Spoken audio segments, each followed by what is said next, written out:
Hello and good morning, everyone. Welcome in the class of economics.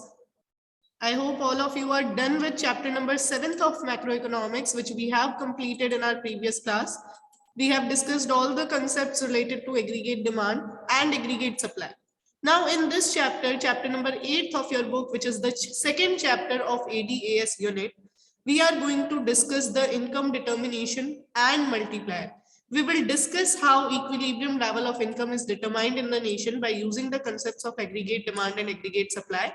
And we will also discuss the multiplier and its working. It is very interesting topic. जब आप multiplier के बारे में पढ़ेंगे, you will get to know कि काफी सारी new चीजें आपको पढ़ने को मिलेगी और इकोनॉमिक रियलिटीज के बारे में आपको पता चलेगा कि कैसे इकोनॉमी में इन्वेस्टमेंट और सेविंग का क्रॉस इफेक्ट होता है. Now have a look. Determination of equilibrium level. Keynesian theory की हम बात कर रहे हैं, कीन्स की थ्योरी की हम बात कर रहे हैं और कीन्स ने इक्विलिब्रियम को डिटरमाइन करने के लिए aggregate demand and aggregate supply के कांसेप्ट्स यूज किए. अब पहले हम समझते हैं कीन्स कौन से इक्विलिब्रियम की बात कर रहे हैं. Here he is talking about the equilibrium level of output in an economy. कि इकोनॉमी में कितना आउटपुट बनना चाहिए, इकोनॉमी का इक्विलिब्रियम लेवल ऑफ एम्प्लॉयमेंट कहाँ आएगा, इकोनॉमी में कौन सा लेवल ऑफ आउटपुट ऐसा होगा जब हर पर्सन अपनी इनकम अर्न कर पाएगा और इकोनॉमी में प्रॉब्लम्स नहीं होगी. तो यहाँ हम इकोनॉमिक इक्विलिब्रियम की बात कर रहे हैं और इकोनॉमी में ओवरऑल इक्विलिब्रियम आता है when aggregate demand for goods and services is exactly equal to aggregate supply. It means किसी एक फाइनेंशियल ईयर में कंज्यूमर्स, फर्म्स, गवर्नमेंट और रेस्ट ऑफ द वर्ल्ड मिलके आपकी इकोनॉमी के गुड्स और सर्विसेज पे जितना एक्सपेंडिचर करना चाहते हैं उतने गुड्स और सर्विसेज प्रोड्यूसर सेक्टर सप्लाई भी करना चाहते हैं.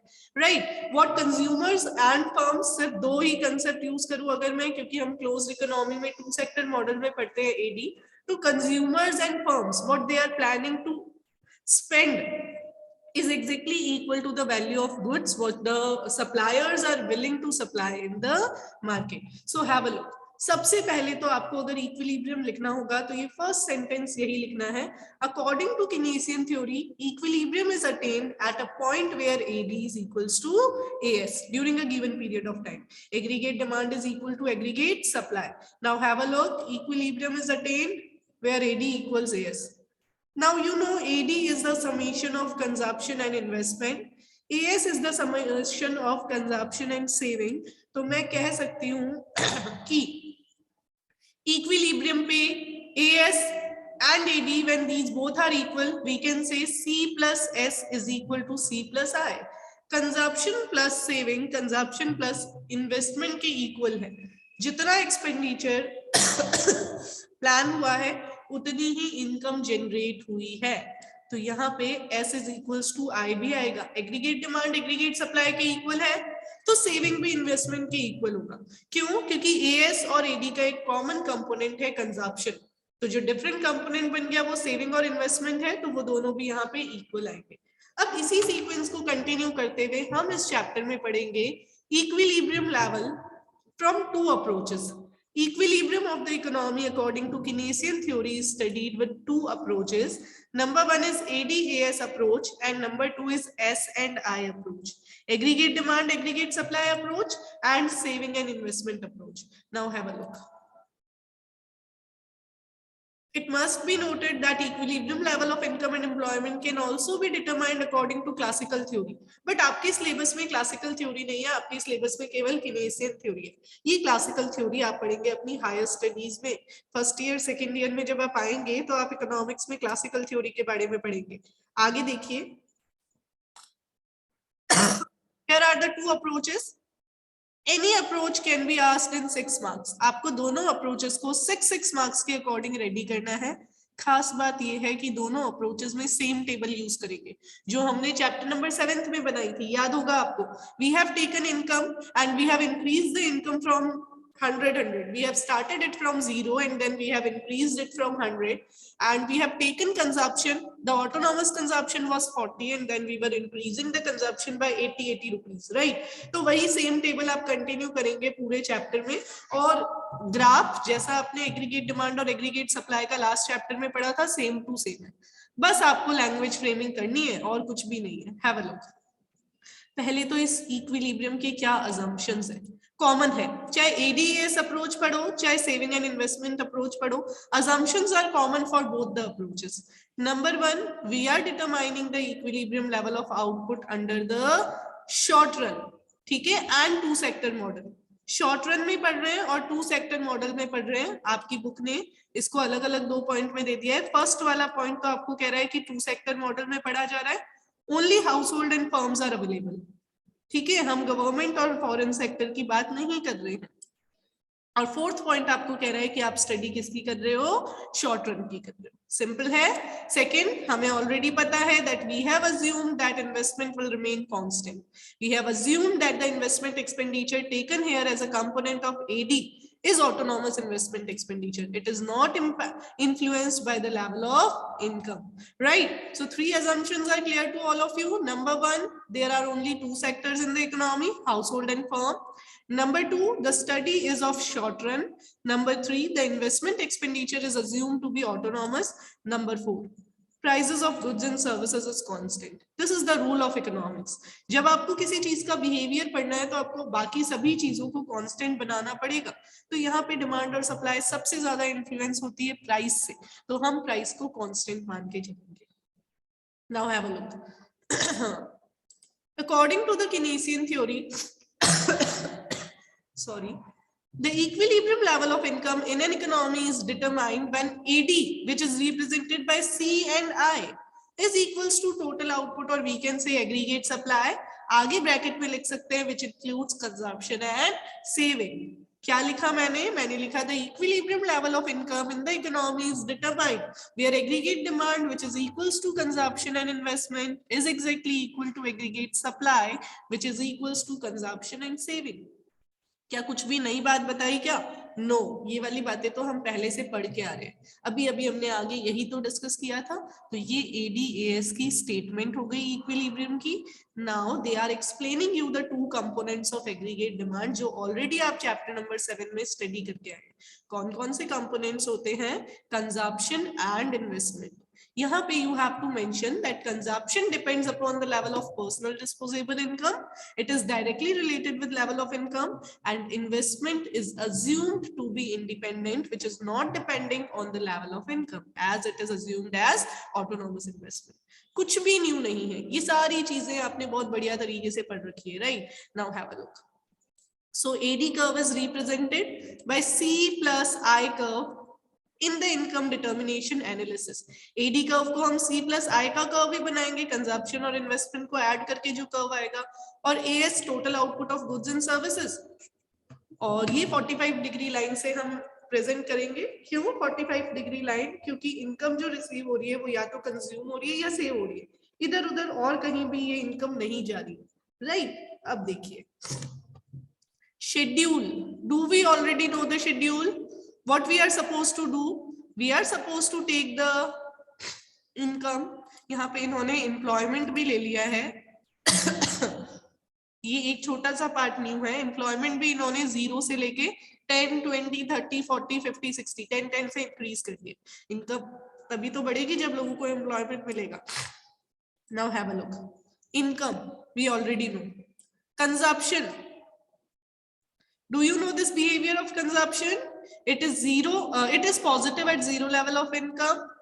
It increases with increase in income, but at a rate lower than that of income. It is greater than income before BEP. It is equal to income at BEP, and it is, sorry मैंने एक sentence उल्टा बोल दिया. It is greater than income before BEP. शायद मैंने smaller बोल दिया, I don't remember. Consumption is greater than income before BEP. It is equal to income at BEP, and it is less than income after BEP. Who will tell me the value of autonomous consumption in this schedule? क्या value है autonomous consumption की? Raise your hands. Yes, Piyush. 40. 40. Yes, very good. And what is the BEP level? 200. 200. Very good. Have a look now. We already know the behavior of consumption, so I'm not re-explaining it to you. Now, do you know this behavior of saving? Can you calculate savings? Obviously, yes. Because we know saving is equals to income minus consumption. I have calculated savings also. Now investment. You are supposed to keep it constant at entire level. ठीक है, you can take it 20 also. जब मैंने आपको पहले table बनवाई थी पिछले chapter के अकॉर्डिंग, तो उसमें ये 20 था. आप कोई भी कांस्टेंट वैल्यू लीजिए, आप 20 ले लीजिए तो इक्विलिब्रियम यहां आ जाएगा. और आप अगर 40 लेंगे तो इक्विलिब्रियम एक स्टेप आगे आ जाएगा. तो आपकी जो पसंद की वैल्यू हो, you can pick it up. ठीक है, मैंने यहाँ पे 40 लेके टेबल को सॉल्व कर दिया है. इन्वेस्टमेंट को हमने 40 ले लिया. Now have a look. Investment is constant at different levels of income. Now calculation of aggregate demand. How it is calculated? Consumption plus investment. C plus I is equals to AD. I have calculated AD at different levels. Now AS. C plus S is equals to AS, which is always equal to income. Aggregate supply is always equal to income. You have to keep it in your mind कि aggregate supply हमेशा किसके equal आएगी? income के. यानी ये जो आपका AS का कॉलम है ये हमेशा किसके equal आएगा? इस वाले कॉलम के equivalent आएगी इसकी values. ठीक है, आगे देखते हैं. This remark part, it is very important. Remark वाला जो part है ये काफी ज्यादा important है. What you need to observe it, at lower level of income, the AD is greater than AS. Economy में डिमांड ज्यादा हो रही है as compare to supply. Economy के लोग ज्यादा गुड्स परचेज करना चाहते हैं as compare to the goods available in the market. और ये इकोनॉमी में क्राइसिस क्रिएट करता है. कैसे, वो बाद में पढ़ेंगे, क्योंकि अभी इन्होंने तो स्टडी में हमें कहा था प्राइस को कांस्टेंट मान के चलना है ना. तो इसका इम्पैक्ट क्या होता है वो हम आगे पढ़ेंगे नेक्स्ट चैप्टर में बहुत बढ़िया तरीके से. स्टेप बाय स्टेप एक्सप्लेनेशन दिया हुआ है केनेसियन थ्योरी में, तो वो हम रियलिटी में क्या होता है वो पढ़ेंगे आगे. इक्विलिब्रियम कहाँ आता है? When aggregate demand is equals to aggregate supply, 400 and 400. And after equilibrium, as people start saving a part of their income, a proportion of their income, the AD becomes less than AS. AD AS से कम रहता है, supply ज्यादा होती है और aggregate demand कम होती है. इसके क्रॉस कॉन्सिक्वेंसेस, इसके क्रॉस इफेक्ट बहुत बढ़िया है, बहुत अच्छे से समझने वाले हैं जो हम समझेंगे आगे. अभी if anyone of you is having any confusion till this part, then you can ask me. Yes, Piyush, you can unmute and speak. Ma'am जैसे एमपीसी और एमपीएस होता है ना, उसमें मैम हम इनकम, जैसे एमपीसी है तो उसमें इनकम और कंजप्शन को हम कांस्टेंट क्यों लेते हैं? कांस्टेंट नहीं लेते, हमेशा कांस्टेंट हो ये जरूरी नहीं. हमने इस स्टडी को इजी रखने के लिए ये माना है कि इनकम हर बार सेम रेट से इंक्रीज हो रही है. जब आप पीछे प्रैक्टिकल क्वेश्चंस करेंगे तो कुछ क्वेश्चंस ऐसे भी आएंगे जिसपे इनकम 0 के बाद 100 हुई, 100 के बाद 180 हो रही है, यानी कि अब 80 से ही इंक्रीज हो रही है. तो कंपल्शन नहीं है कि कांस्टेंट हो. यहाँ पे इस टेबल में कांस्टेंट इसलिए लिखा है ताकि आपकी स्टडी थोड़ी सी सिंप्लीफाइड हो जाए. Is it okay? अच्छा मैम, जैसे ये जो टेबल है ना, इसमें equilibrium AD equal to S के नीचे AS is smaller than AD है, greater than AD. Greater than, तो इसमें सप्लाई को सरप्लस बोल सकते हैं? बिल्कुल बोल सकते हैं. इसमें गुड्स एंड सर्विसेज सरप्लस है. ठीक है, इकोनॉमी में जितनी जरूरत है उससे ज्यादा गुड्स है. Okay ma'am. Okay, now have a look on the graph. क्या ये ग्राफ ऑलरेडी हमने कर रखा है? इनकम के साथ एग्रीगेट डिमांड मैंने आपको सिखाया था कैसे बनाना है. The aggregate supply curve is a 45 degree line and the AD curve starts from point M because it includes the value of autonomous consumption and autonomous investment. तो ये y axis से start होगा, right? उसके बाद में AD is increasing with increase in income. जैसे जैसे income बढ़ रही है AD भी इंक्रीज होता जा रहा है. एक पॉइंट पे AD AS के इक्विवेलेंट आ रहा है, इसको इक्विलिब्रियम पॉइंट कहते हैं. Before this point AD is greater than AS and after this point it is smaller than AS. Simple सी चीज है. और ये equilibrium level of income, output या एम्प्लॉयमेंट है. इकोनॉमी में इक्विलिब्रियम कब आ रहा है? पॉइंट ई पे, जब OY लेवल ऑफ आउटपुट या इनकम प्रोड्यूस हो रहा है, इनकम जनरेट हो रही है और आउटपुट प्रोड्यूस हो रहा है, वहां पे इकोनॉमी में इक्विलिब्रियम आ रहा है. सिंपल, आपको इसको एक्सप्लेन करना होता है. ठीक है, बहुत आसानी से हो जाएगा, कुछ भी कॉम्प्लिकेशंस नहीं आएंगी. आगे देखिए, ये एक डिफरेंट पॉइंट है जो काफी बार बच्चे नोटिस ही नहीं करते हैं. In this situation, or it is a situation of effective demand.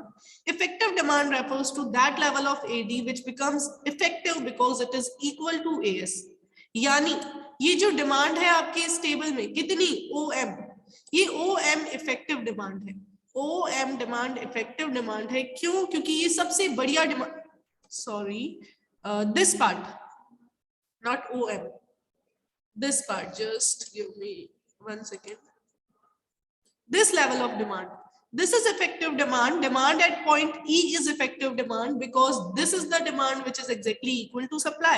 तो ये सबसे सही डिमांड है हमारी इकोनॉमी में. इतनी डिमांड अगर रहे तो इकोनॉमिक इक्विलिब्रियम मेंटेन किया जा सकता है. तो आपको 1 मार्क में पूछ देते हैं व्हाट इज इफेक्टिव डिमांड. आपको बताना है effective demand is that level of aggregate demand which is effective because it is exactly equal to aggregate supply. AS के इक्वल जो डिमांड है वही इफेक्टिव डिमांड है.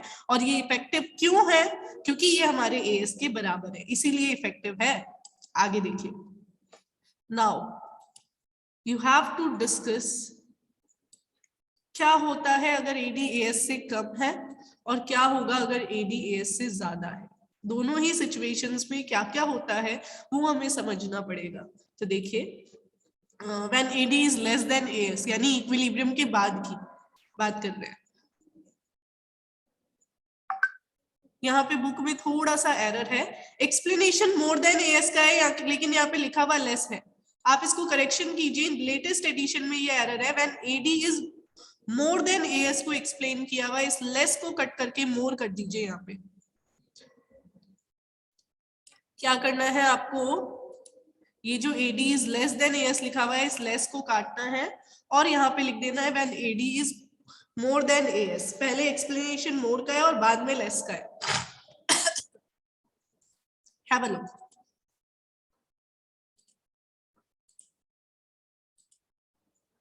When planned spending is give me a second. So have a look. When AD is more than AS, when planned spending is more than planned output, then the C plus I curve lies above the 45-degree line.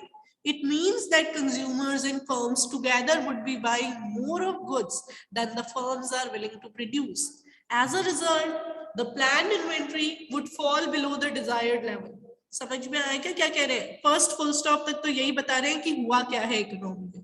हुआ ये है कि consumers और firms मिलके इतने goods purchase करना चाहते हैं कि जो प्रोड्यूसर्स ने बनाया है वो कम पड़ गया है ना. जितना वो प्रोड्यूस कर रहे हैं या जितना वो सप्लाई करना चाहते हैं वो कम पड़ रहा है. तो ऐसे में प्लान्ड इन्वेंट्री मेरे डिजायर्ड लेवल से कम हो गई है. मेरे पास जितने गुड्स होने चाहिए उतने अवेलेबल नहीं है because people are demanding more than what I am having. तो इस सिचुएशन में to bring the inventory back to the desired levels, firms would resort to increase in employment and output until the economy is back at output level OY. क्या होगा, हम AD को change नहीं करेंगे क्योंकि हमने पढ़ा है प्राइसेस कांस्टेंट है. हमारी स्टडी में हमने प्राइस को कांस्टेंट रखा है. Constant price pay if AD is more than AS. Now producers will plan to produce more output in the economy to increase the level of employment in the economy so that output can be increased to such a level that AD becomes equal to AS. यही economy में किया जाएगा और फिर equilibrium पे आने के बाद चेंजेस नहीं किए जाएंगे. तो देखिए क्या कह रहे हैं ये. Planned inventory is the unsold stock of goods which has been anticipated in case of an expected fall in sales, while unplanned inventory refers to unanticipated change in stock due to unexpected falls in sales. क्या मतलब आया आपको समझ में इसका कि planned inventory तो वो unsold stock of goods है जो हमने रखा है जानबूझ के. सेल्स डिक्रीज हो जाए हमें पता था कि सेल्स अगर डिक्रीज हो जाए तो कितना अनसोल्ड स्टॉक हमारे पास रह जाएगा. अनप्लान्ड वो है जो हमें आइडिया नहीं था. अनएक्सपेक्टेडली सेल्स कम हो गई है और कम होने की वजह से वो हमारे पास पड़ा रह गया.